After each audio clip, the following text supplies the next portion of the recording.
एक बार एक राजा गौतम बुद्ध के पास आया। बुद्ध के आश्रम में बहुत भीड़ थी।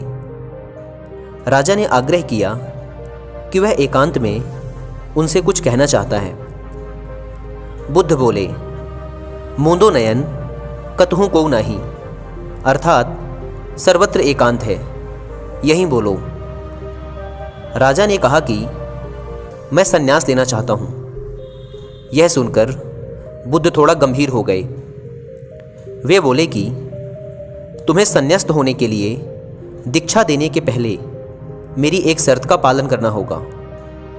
राजा ने आश्वस्त करते हुए कहा कि जब दीक्षा लेनी है और संन्यास्त होना ही है तो सब शर्तें मंजूर हैं।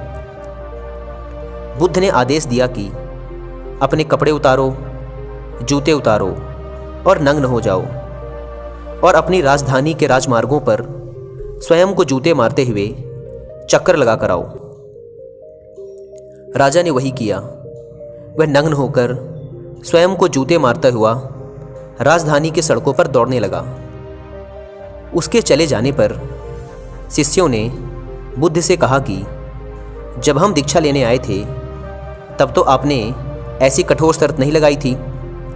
आप तो स्वयं करुणावतार हैं, फिर राजा के साथ ऐसा कठोर व्यवहार क्यों? बुद्ध बोले, जब तुम लोग संन्यास लेने आए थे तो तुम्हारे अहंकार बहुत बड़े नहीं थे, इसलिए तुमसे द्वार द्वार भिक्षा मंगवाकर ही काम बन गया था।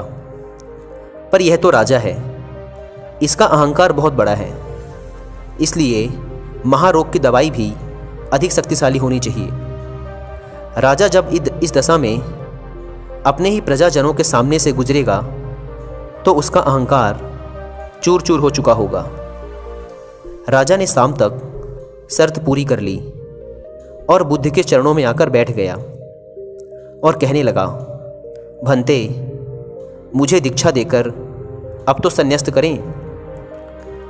बुद्ध ने राजा के सर पर मुकुट रखा और कहा कि अब तुम्हें संन्यास लेने की जरूरत नहीं है। जाओ और स्वामी भाव छोड़कर सेवक भाव से राज्य करो। अब तुम एक राजा नहीं बल्कि राजश्री हो चुके हो।